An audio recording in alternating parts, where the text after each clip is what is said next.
이라 나는 내가 택한 자들이 누구인지 알미라. 그러나 내 떡을 먹는 자가 내게 발꿈치를 들었다 한 성령을 응하게 하려 하는 것이니라. 아멘. 할렐루야. 예, 주일 예배에 참석하신 여러분을 환영하고 사랑하고 축복합니다. 예, 우리 앞뒤 좌우로 목례 한번 나누시죠. 예, 환영합니다. 사랑합니다. 축복합니다. 예. 또 우리 교육관에서 함께 예배에 동참해 주신 여러분도 환영하고 사랑하고 축복합니다.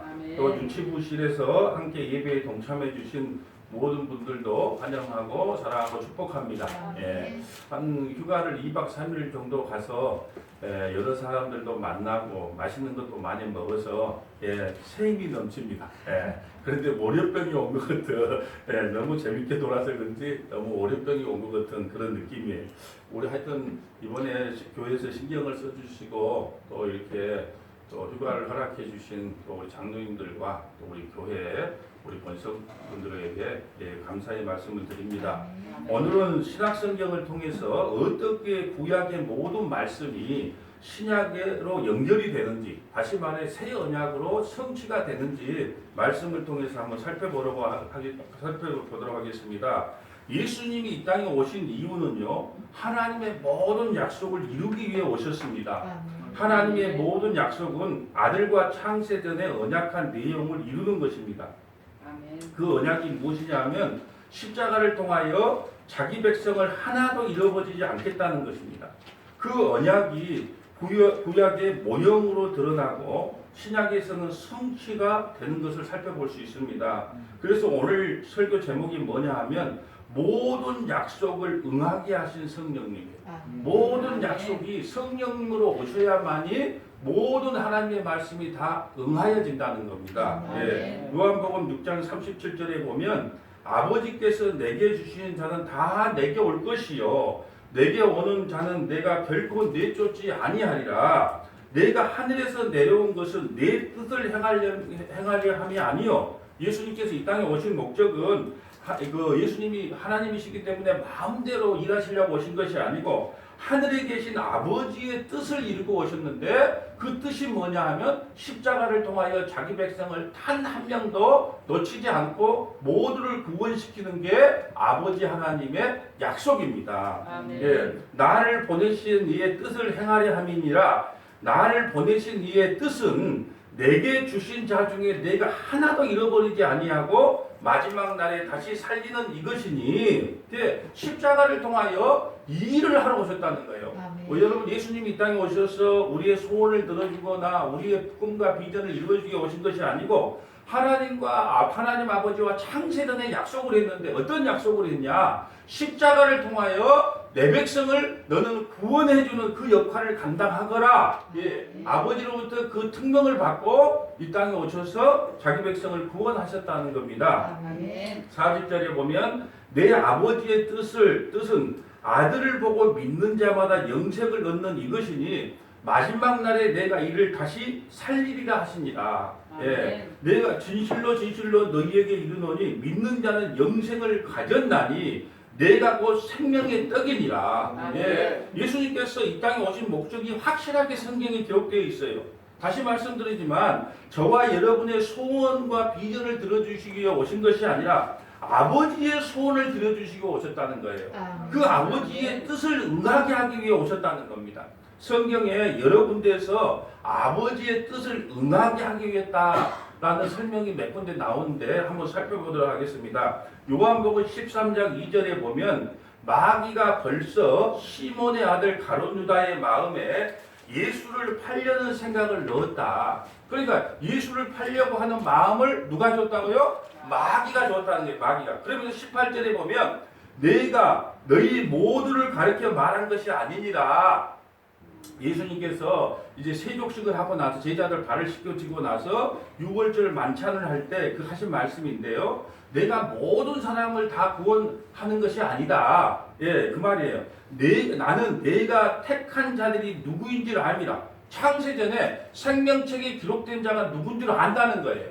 그 창세전에 생명책에 기록된 자기 백성만 구원하러 오셨다는 거예요. 아멘. 여러분 다른 우리 교단이 다른 데는 아니다 하나님께서는 모든 사람을 다 구원하러 오셨다. 예, 성경에 보면 또 모든 사람이라고 돼 있는 구절도 있어요. 그런데 그 모든 사람이라고 하는 것은 창세전의 생명책에 기록된 모든 자예요. 그러니까 먼저 우리가 구원받는 것은 우리가 구원받고 싶다고 받는 게 아니고 창세전에 여러분의 이름이 생명책에 기록된 자만 성령을 받아서 구원받을 수 있다는 겁니다. 아멘. 그러니까 여러분 구원이라고 하는 것은 우리가 받고 싶다고 받는 게 아니에요. 노력하고 예쓴다고 받는 게 아니고 하나님께서 창세전의 생명책에다가 여러분의 이름을 딱 기록을 해놨으면 예수를 안 믿고 싶어도 나는 죽었다 깨어나도 예수님 안 믿을 거야. 그래도 안 믿을 수가 없고요. 아멘. 또 생명책에 기록되지 않는 자는 아무리 내가 예수를 믿으려고 몸부림을 쳐도 내가 믿을 수 없는 거라는 거예요. 그러니까 구원과 믿음은요 우리가 뭘 해서 얻고 안 얻고가 아니에요. 그건 하나님의 전적인 목이에요. 아멘. 봅시다. 나는 내가 택한 자들이 누구인지를 압니다. 그러나 내 떡을 먹는 자가 내게 발꿈치를 들었다는 성경을 응하게 하려 함이라. 같은 밥상에서 밥을 먹고 있는 사람이 친구가 가까운 친척이 내 발꿈치를 문다는 거예요. 그러면 그 발꿈치를 문 사람이 누구냐 하면 바로 가룟 유다라는 겁니다. 여러분 가룟 유다가 예수님을 판 것도요 성경을 응하게 하기 위함이다. 그런데 어떤 사람들은 그래요. 그러면 이게 다 하나님 탓 아니냐? 하나님께서 그렇게 만들었기 때문에 예수님을 판 거 아니냐? 아니죠. 우리가 아까 봤던 2절에 보면 마귀가 이미 가룟 유다 속에 들어갔다 그래요. 마귀에게 이용당하는 겁니다. 여러분 가인이 아벨을 죽일 때 이미 살인하려고 하는 마음이 그 안에 있었다는 거예요. 그러므로 동생 아벨을 쳐 죽인 거예요. 여러분 하나님 탓할 것이 아니고 여러분 베드로처럼 쓰임받는 게 좋아요? 가룟 유다처럼 쓰임받는 게 좋습니까? 여러분 베드로도 예수님을 3번이나 부인한 죄인이고 가룟 유다도 예수님을 팔아먹었지만 여러분 쌤쌤이에요. 예수님을 3번 부인한 거나 예수님을 판 거나 하나님의 관점에서는 똑같은데 어떻게 베드로는 구원받고 가룟 유다는 지옥을 갔을까요? 이유는 그거예요. 은혜를 베풀었기 때문에 그래요. 베드로가 구원받는 것은 하나님께서 국륜과 은혜를 베풀어서 구원받는 거고 가룟 유다는요 하나님께서 은혜와 국륜을 베풀지 않아서 내 죄는 내가 책임진다 하고 목매라서 죽는 거예요. 여러분 베드로처럼 뻔뻔하게 신앙생활 해야 됩니다. 아무리 세상에서 어떤 죄를 지었든지 차마 인간으로서 할 수 없는 죄를 지었다 할지라도 뻔뻔하게 천부에 의지 없어서 그대로 나오는 거예요. 아멘. 그래서 하나님 나에게 은혜를 주십시오. 국민을 베풀어 주십시오. 그렇게 하면 뻔뻔하게 신앙생활 하는 겁니다. 아멘. 어떤 분들은 내가 이러고도 예수 믿는 사람 맞아? 그래놓고 이 신앙에서 떨어져 버리는 사람들이 있어요. 이게 바로 가룟 유다의 신앙생활이에요. 내 죄는 내가 책임진다. 여러분 의인은 음란이 하나도 없어요. 다 도찐 개찐이에요. 그런데 하나님께서 은혜를 베풀어 준 자는 이 베드로처럼 회개하고 주님을 붙잡고 구원을 받고 아멘. 하나님께서 은혜와 국민을 베풀지 않은 이 가룟 유다는 마귀에게 저정당해서 예수님을 파는 자로 나옵니다. 여러분 마귀가 처음부터 그 속에 들어가서 팔 마음을 줬다는 겁니다. 그러면 우리는 또 성경을 읽을 때 그래요. 아니 나는 가룟 유다가 아니고 베드로야 이렇게 생각을 하는 거예요. 저는 여러분에게 저와 여러분이 바로 가룟 유다라는 걸 지금 폭로시키려고 해요. 저와 여러분이 바로 가룟 유다예요. 가룟 유다. 가룟 유다인데 우리는 늘 예수님을 팔아먹는 죄인으로 나타나요. 예수가 죽는 것은 너희가 나를 배신해서 죽는 거야. 이걸 폭로시키는 거예요. 그러니까 우리는 성경에 나오면 좋은 인물을 자꾸 우리가 다윗이나 막 좋은 인물을 대입하고 그 나쁜 인물은 내가 아닐 거라고 생각하는데 아니라는 거예요. 내가 예수님 바로 가룟 유다처럼 주님을 팔아먹는 죄인입니다. 내가 바로 예수를 죽이려고 예수 팔아먹은 죄인입니다. 이런 고백을 하는 자만이 구원을 받을 수가 있다는 거예요. 아멘. 왜요? 여러분 먼저 아까 말씀드렸지만 베드로는 국률과 은혜가 계속 부어줘서 구원을 받는 것이고 이 가룟 유다는요 국률이 없었기 때문에 죽는 거예요. 여러분 이 말씀이 아까 우리가 읽었던 그 말씀이 시편 41편 9절에요. 그대로 기록되어 있는 것이 신약에 와서 응하게 된 겁니다. 제가 지금 어떻게 응하게 되는 것을 살펴보려고 합니다. 시편 41편 9절 봅니다. 내가 신뢰하여 내 떡을 나눠 먹던 나의 가까운 친구도 나를 대적하여 그의 발꿈치를 들었나니 지금 다윗이 이걸 지금 예를 들어준 거예요. 다윗의 아들 압살롬이 있는데 압살롬하고 아이도벨이 협력을 해서 지금 다윗을 대적하려고 한단 말이에요. 근데 이 아이도벨이라는 사람이 누구냐 하면 다윗의 가장 총애를 받고 있는 책사란 말이에요. 책사. 예. 한마디로 말하면 비서실장이란 말이에요. 예. 그 책사가 아이도벨인데 그 아이도벨이 다윗이 늙자 이제 다윗을 배신하고 그의 아들 압살롬과 손을 잡아서 다윗을 대적하는 거예요. 이 내용을 지금 오늘 설명을 해주는 겁니다. 내가 신뢰하여 내 떡을 나눠 먹던 나의 가까운 친구 누구요? 아이도벨이 나를 대적하여 그의 발꿈치를 들었나니. 이 말씀이 오늘 어떻게 이루어지냐? 내가 같이 12명의 제자가 있었는데 나하고 3년 반 동안 같은 밥상에서 밥을 먹고 가론유다는 돈계를 맡았거든요. 돈을 맡을 만큼 신뢰를 받았단 말이에요. 그런데 가장 아끼던 12명의 제자 중에 그 가론유다가 나의 발꿈치를 묻었다. 이 시편의 말씀을 이 신약에 어떻게 응하게 되고 이루어졌는가를 그대로 설명하는 거예요. 그래서 여러분 보세요. 모든 성경은 다 예수님을 증거하고 있다는 거죠. 예, 시편이든 선지서든 뭐든지 다 예수님 이야기로 끝나야지 시편의 다윗 이야기 백날 해봤자 다윗이 우리를 구원시켜준 게 아니다. 야, 나와 함께 떡을 먹는 자가 함께 유월절 만찬에 동참을 했단 말이에요. 12명의 제자들이. 근데 유다가 왜 예수님을 팔아먹은 줄 아십니까? 예, 12명의 제자 중에 돈깨를 맡았고 가장 신뢰받던 그 가룟유다가 왜 예수님을 팔았을까요? 여러분, 예수님을 이용해서 자기 세계를 확장시키고 싶었어요. 여러분, 이 가룟유다는요, 열심당원이에요. 예, 이스라엘의 독립을 원한 독립투사와 같은 사람이 바로 가룟유다란 말이에요. 이 사람들은요, 늘 여기다가 칼을 품고 댕겨요. 그리고 자기 나라를 배신했던 그 매국노가 있으면요, 그 칼로 그냥 죽이는 역할을 했단 말이에요. 이 열심당원 가룟유다가. 예, 지금으로 보면 우리 안중근 의사와 같은 사람이에요. 이 열심당원 가룟유다는. 그러니까 예수님은 칼이 아닌 사랑으로 세계를 정복을 했기 때문에 내가 혹시 로마에다가 이걸 은 30을 팔고 넘기면 예수님도 화가 나서 기적과 능력으로서 로마를 무찔러 줄 줄 알았단 말이에요. 그런데 아니야. 그냥 십자가에서 죽는 걸로 나타났다는 거예요. 그러니까 내가 잘못했구나. 내가 실수했구나. 예? 예수님은 사랑으로 세계를 정복하려고 했었는데 내가 무력으로 정복을 하려고 했었구나. 잘못됐구나. 내 죄는 내가 책임지다 하고 목매라 죽인 겁니다. 여러분, 마귀는요, 이 세상을 천국으로 만들겠다고 합니다. 마귀가요, 우리를 속삭이는 거예요. 이 세상을 천국으로 만들어줄게. 이게 마귀의 속삭임이에요. 여러분, 예수님은 세상의 임금이 되려고 오지를 않았습니다. 예수님이 이 땅에 오신 목적은 죄와 사망에서 내 백성을 구원하기 왔다는 거예요. 하늘에 있는 신령한 복, 하늘의 생명을 자기 백성에게 주기 위해서 왔는데 우리 인생들은 가룟유다처럼 늘 예수님을 이용해서 하나님 병도 고쳐주고요, 돈도 좀 주고요, 자식 좀 잘되게 해주고요, 늘 이렇게 하나님 앞에 요구를 한다는 거예요. 여러분, 우리가 뭘 하나님 앞에 요구를 하겠습니까? 이 죄인을 구원해 주는 거 그거 하나도 족하고 감사해야 되는데. 여러분 보세요. 그래서 요한복음 13장 30절에 보면 유다가 그 조각을 받고 곧 나가니 밤이다 그래요. 이게 아주 중요한 말이에요. 가룟유다가 조각 떡만 먹고, 그러니까 우리가 원하는 게 뭐예요? 떡만 먹고 뭘 안 먹고 나갔어요? 성질이 너무 급해. 예, 잔을 먹어야 된단 말이야. 잔. 예수님의 십자가의 피에 그 잔에 동참을 해야 되는데 조각만 먹고 그 십자가의 피는 먹지 않고 바로 나갔는데 언제 나가요? 여기에 중요한 핵심이 밤이에요. 밤. 밤이라고 하는 것은 구원받지 못한 상태를 이야기하는 거예요.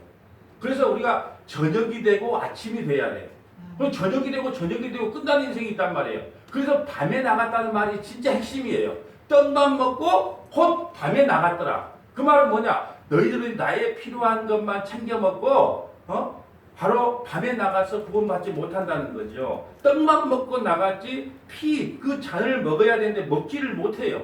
떡이라는 게 뭡니까? 우리가 원하는 것만 예수님께 구한다는 거예요. 십자가를 함께 지고 가는 피를 마시지 못한 신앙의 상태가 바로 밤의 상태고 구원받지 못한 상태라는 거죠.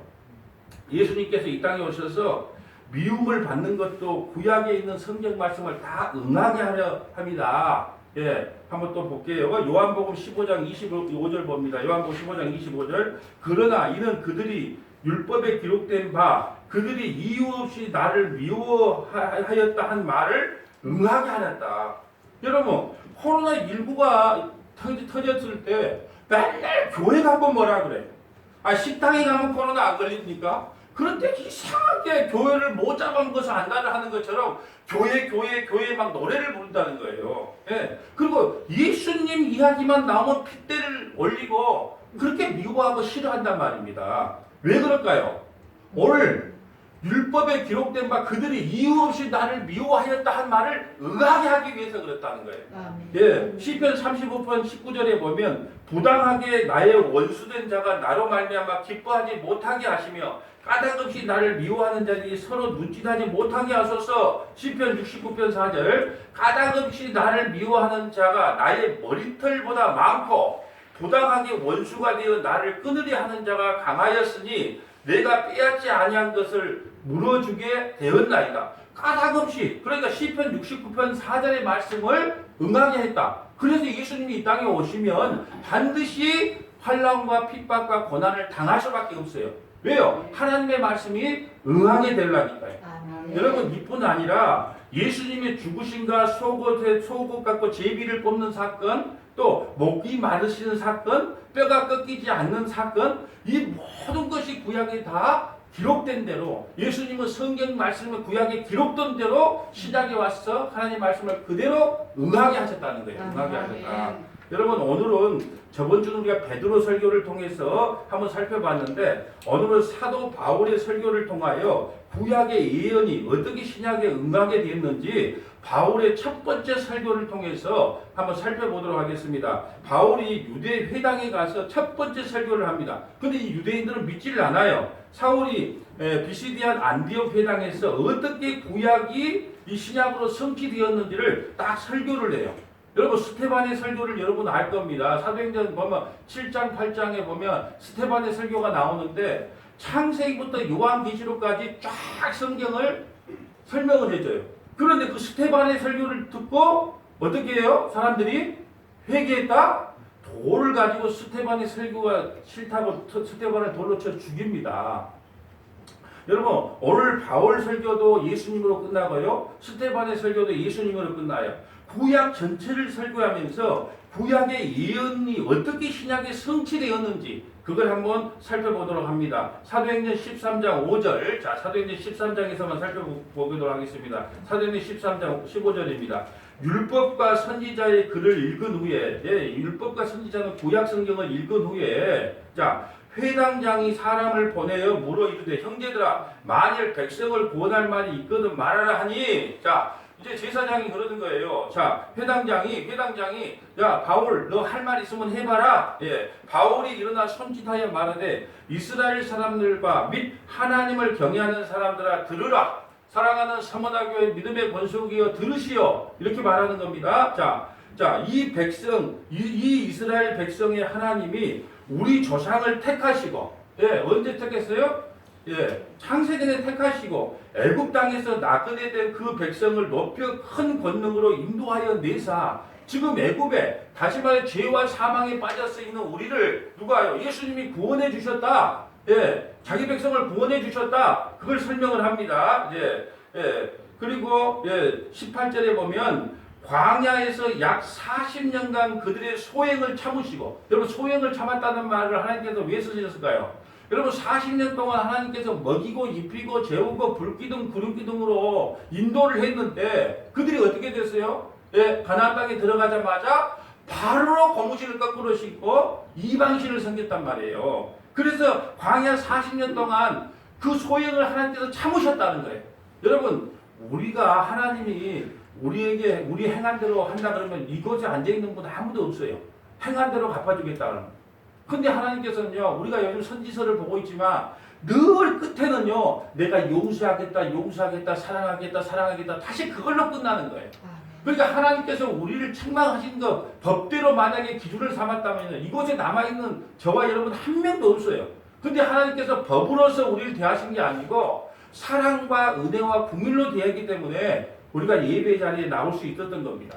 그래서 하나님께서 약 40년 동안 그들의 소행을 참았다. 우리의 소행을 참아주신다는 거예요. 그것이 구원이 되는 겁니다.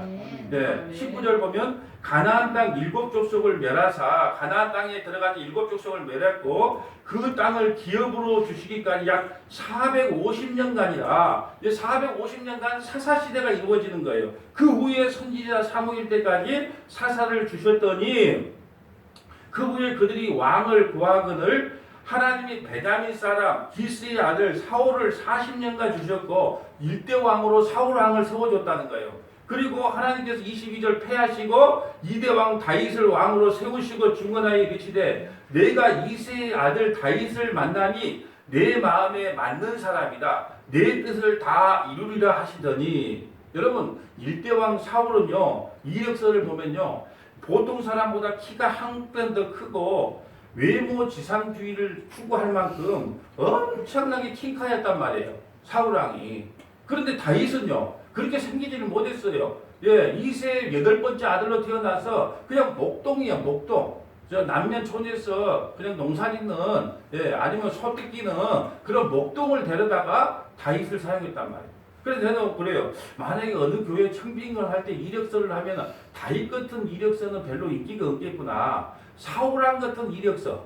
준수 일단은 우리 그 서울에 보면 대교에 보면은 일단 인물이 탁 하고 또 찬송할 때도 막 목소리를 쫙 올리고 또 하도 전라도 말을 쓴 본 적이 없어요.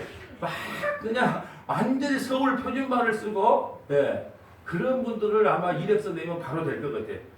그런데 하나님께서는 외모를 보시는 것이 아니고 다윗을 보니 내 마음에 맞는 사람이다. 내 뜻을 다 이루라 하시더니 자 하나님이 약속하신데도 이 사람의 후손에서 이스라엘을 위하여 구주를 세우셨으니 곧 예수라. 지금 구약에 있는 것을 쭉 설명을 하면서 이게 설교라는 거예요. 원래 설교는 우리 그냥 본문 한 구절 이어놓고 막 유머스러운 이야기하고 웃긴 이야기 하는 것이 아니고 구약에 어떻게 구약의 말씀이 이 십자가로 성취가 되었는지 저번 제가 만날 우리가 아브라함을 부르시고 아브라함이 이삭을 낳고 이삭이 야곱에게 뭐 12명의 아들이 있었는데 그렇게 가면 5분 10분이 가요 시간이. 그러면 또 사랑이가 시계를 보면서 이랬으니까 앞에 대목을 뺐지만은 사실은 원래 설교는 앞에서부터 이렇게 쭉 끝에까지 연결이 돼야 맞아요. 지금 오늘도 바울 선생께서 바울 사도가 지금 설교하는 내용이 그거예요. 하나님이 약속하신 대로 이 사람이 후손에서 이스라엘 위하여 구주를 세우셨다. 그가 바로 예수 그리스도이시다. 이걸 지금 유대인들에게 설명을 해주고 있는 거예요. 24절 그가 오시기에 앞서 요한이 먼저 회개의 세례를 이스라엘 모든 백성에게 전파하니 세례 요한이 먼저 예수님의 길을 예비했어요. 요한이 그 달려갈 길을 마칠 때 말하되 너희가 나를 누구로 생각하느냐 나는 그리스도가 아니라 내 뒤에 오시는 이가 있으니 나는 그 발에 신발끈을 풀기도 감당하지 못하리라 하였으니 여러분 보세요. 구약의 마지막 선지자가 누구냐면 세례 요한이에요. 구약의 제일 마지막 선지자가 세례 요한인데 그 구약의 모든 율법, 선지서에 나오는 모든 그 여러분 우리 십계명부터 시작해서 그 율법, 그 법을 우리는 지킬 수가 없거든요. 그걸 누가 마지막 선지자 세례 요한이 누구에게 세례를 줍니까? 예수님께 세례를 주는 거예요. 그러니까 구약에 있는 모든 저주를 누가 갖고 간 거예요? 예수님께 전가를 시켜주는 거예요. 여러분 우리가 죄를 지면 양 한 마리를 갖고 가서 제사장한테 이렇게 손 갖고 와서 제사장이 그거 앉으라 그래요. 그러면은 그 모든 죄가 누구에게 전가되냐? 양에게 전가가 돼요. 그래서 그 양을 죽인단 말이에요. 이와 같이 세례 요한 마지막 선지자 세례 요한이 예수님께 세례를 베풀어요. 그건 아주 중요한 사건입니다. 그것은 뭐냐? 구약에 있는 모든 죄, 율법의 죄와 사망의 모든 허물을 다 누가 전가를 하냐? 누구에게 전가를 하냐? 예수님께 전가를 해서 이제 우리는 죄 없어요. 이렇게 전가를 해주는 거예요. 그리고 예수님이 십자가에서 죽으신단 말이에요. 구약의 모든 죄, 그 율법의 모든 죄와 사망 모두를 안고 십자가에서 예수님께서 죽으신다는 거예요. 그래서 세례 요한이 아주 중요한 사건입니다. 세례 요한한테 세례 요한이 예수님께 세례 준 사건은 구약의 모든 저주는 이제 내가 다 가져갔다 그 말이에요. 여러분 왜 성경에 보면 문둥병자가 둘이 많이 나온 줄 아세요? 나병 환자. 여러분 나병 환자하고 접촉을 하면요 부정해요. 그리고 그것이 전파가 돼요. 전염이 된단 말이에요. 그런데 예수님께서 손을 잡아주거나 이렇게 해가지고 그 모든 문둥병자, 그 나병 환자를 그 병을 예수님이 대신 가져가 버리는 거예요. 이것은 뭐냐? 전적으로 부패했다. 너희는 머리부터 발끝까지 상한 것이 하나도 없는 나병 환자다. 그런데 그 나병 환자의 너희의 모든 죄를 내가 가져갈게.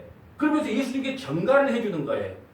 그래서 나병 환자가 그리 많이 나오는 겁니다. 성경에. 그런데 예수님께서 그 나병 환자와 하나가 돼서 그 죄 내가 다 가져갈게. 그래서 너는 의로운 사람이 돼. 그래서 제가 논의 말씀드렸잖아요. 마태복음 5장, 6장, 7장을 산상수훈이라고 하는데 너무나 잘못된 해석이 많다. 나중에 한번 설명을 하겠지만 우리는 그 마태복음 간디가 제일 좋아했던 복음이에요.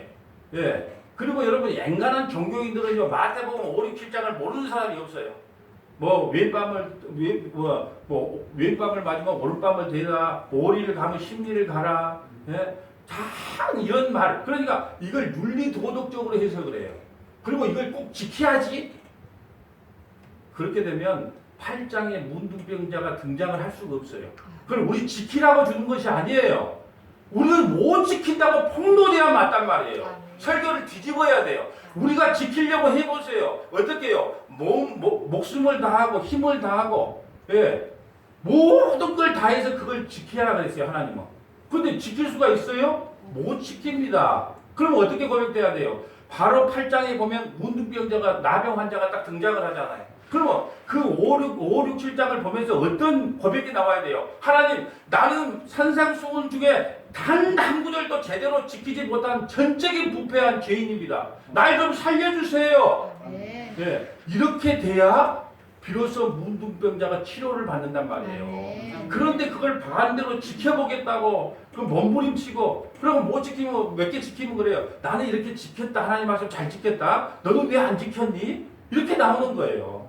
자 보십시다. 자 26절 봅니다. 형제들아 아브라함의 후손과 너희 중에 하나님을 경외하는 사람들아 이 구원의 말씀을 우리에게 보냈거든. 자 예루살렘에 사는 자들과 그들 관리들이 예수와 및 안식일마다 외우는 바 선지자의 말을 알지 못하므로 예수를 정죄하여 선지자들의 말을 응하게 하였도다. 여러분 아무리 성경이 기록됐다 그래도 그 구약 성경에 보면 고난받을 그리스도로 다 나와 있단 말이에요. 근데 성령이 임하지 않고 눈을 떠주지 않으니까 구약에 있는 선지서들을 읽었어도 그들이 예수가 누군지를 몰랐단 말이에요. 그래서 십자가에 못 박아 죽었다는 겁니다. 죽였다는 거예요. 예수를 하지 못해서 예수를 정죄하고 죽였다. 이것은 다 어디에 기록되어 있다?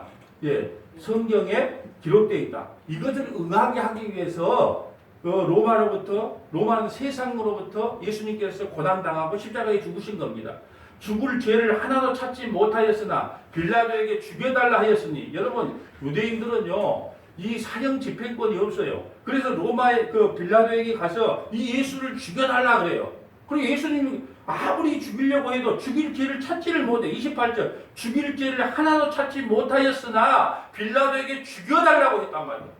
그래서 바나바를 내줄까 예수를 내줄까 하니까 바나바를 살려주고 여러분 살인 강도 지단했던 바나바를 살려주고 누구요? 예수를 죽이라 그러는 거예요. 예수를.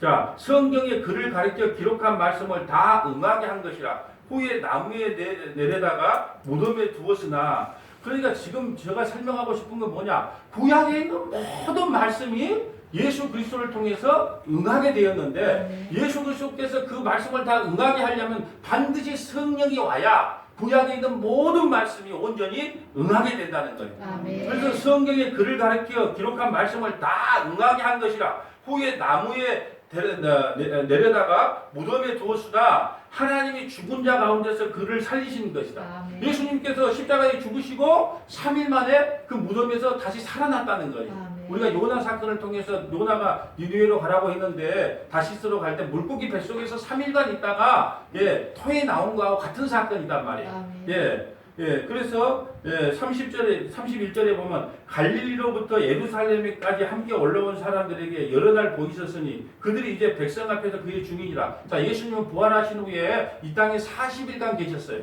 그리고 10일 후에 승천하신 지 10일, 그러니까 합하면 50일, 오순절날 우리에게 성령을 보내줬어요. 그리고 부활하신 주님은 여러 사람들, 한 500명에게 되는 여러 사람들에게 증인으로 보여줬단 말이에요.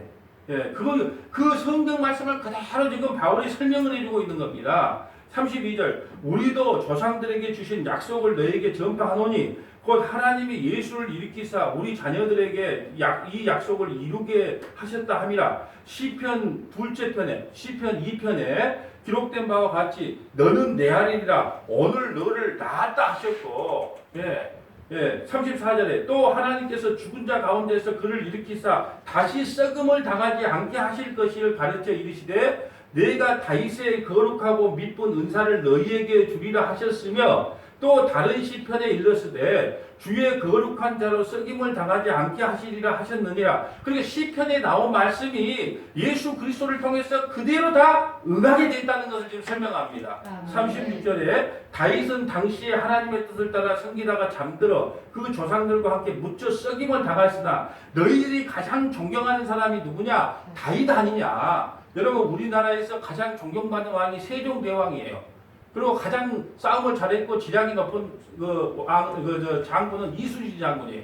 그러니까 아브라함과 다윗은요, 우리나라의 세종대왕과 이순신 같은 사람이란 말이에요. 그래서 다윗을 그리 존경했어요. 그러니까 지금 지금 바울이 뭘 설명하고 싶냐? 너희들 세상에서 가장 존경하는 왕이 다윗이지. 그러나 그 다윗은 함께 묻혀 썩음을 당했다. 부활하지 못했다는 거예요. 썩임을 당했다. 37절 하나님께서 살리신 이는 썩임을 당하지 아니하였나니. 지금 뭘 이야기하고 싶냐? 너희들이 가장 존경하는 다윗도 죽어서 썩었다. 그런데 나는, 너희가 죽은 예수는 하나님께서 3일 만에 다시 살리셨다. 이걸 지금 설명하고 있는 거예요. 그런데 어떻게 너희들은 다윗을 존경하면서 왜 예수를 십자가에 죽였느냐? 왜 너희는 예수를 믿지 않느냐? 지금 유대인들에게 이 말씀을 하고 있는 겁니다. 예수는 썩임을 당하지 않고 3일 만에 부활했다. 이걸 지금 설명하고 있는 거예요. 38절 그러므로 형제들아 너희가 알 것은 이 사람을 힘입어 죄사함을 너희에게 전하는 것이며, 예수님께서 이 땅에 오시는 목적은 죄사함을 선언하기 위해서. 아멘. 십자가를 통해서 우리는 죄사함을 선언받기 위해서 예수님께서 이 땅에 오셨다. 죄사함을 너에게 전하는 것이며, 이게 지금 사도 바울의 핵심이에요. 왜 예수님이 이 땅에 오셨는 줄 아냐? 십자가에서 죽으시고 3일 만에 부활함으로 말미암아. 왜 부활이 중요한 줄 아세요? 우리의 모든 죄 문제가, 죄의 삭은 사망이거든요. 그런데 무덤에서 부활했다는 것은 사망아 물러가라는 게 사망아. 이제 사망아 물러가라. 부활이 그게 중요한 거예요. 이제 죄 문제가 온전히 해결되므로 저와 여러분도 잠들었다가, 죽었다고 안 그래요? 예수 믿는 사람한테는 잠깐 잠들었어요. 그리고 주님 다시 오시면 야 일어나라. 그걸 깨우면 일어나는 겁니다. 아멘. 39절 볼게요. 자, 또 모세의 율법으로 너희가 의롭다 하심을 얻지 못하던 모든 일에도 이 사람을 힘입어 믿는 자마다 의롭다 하심을 얻은 것이라. 모세의 율법으로는 하나도 의롭게 되지. 예수를 믿는 자만 의롭게 된다. 이걸 말하는 율법으로는, 모세의 율법으로는, 구약의 그 옛 언약으로는 도저히 구원받을 사람이 한 사람도 없다. 그러잖아요. 의롭다 하심을 얻지 못하였던 모든 일에도 이 사람을 힘입어. 누구요? 예수를 힘입은 자는 의로움을 얻는다. 그래서 여러분, 새 언약이 펼쳐지지 않으면 구원받을 자가 한 명도 없는 거예요. 한 명도 없다. 40절 그런즉 너희는 선지자를 통하여 말씀하신 것이 너희에게 미칠까 삼가하라. 똑똑히 들으라. 이 말이에요. 똑똑히 들으라. 일러스되 보라 멸시하는 사람들아 너희는 놀라고 멸망하라. 내가 너희 때를 당하여 한 일을 행할 것이니 사람이 너희에게 일러줄지라도 도무지 믿지 못할 것이라 하였느니라. 여러분, 구원의 구약에 보면요, 예수 그리스도가 이 땅에 오셔서 어떤 삶을 살다가 어떻게 죽을 것이 다 예언되어 있는데 유대인들은 도저히 그것을 믿지를 못한다는 거예요. 왜 그럴까요? 인간의 이성으로는요, 하나님을 알지도 못하고 믿지도 못해요.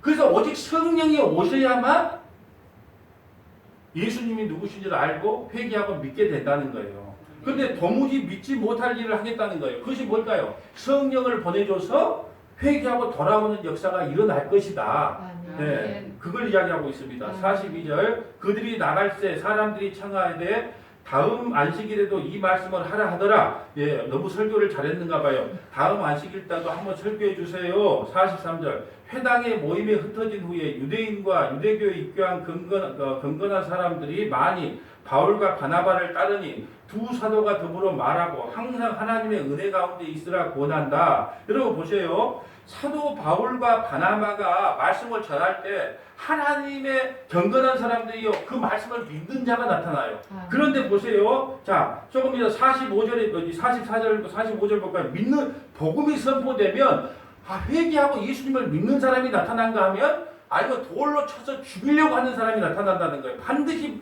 이 분리가 일어난다는 거예요. 44절에 봅니다. 그 다음 안식일에는 온 시민이 거의 다 하나님의 말씀을 듣고자 하여 모이니 여수 시내에 있는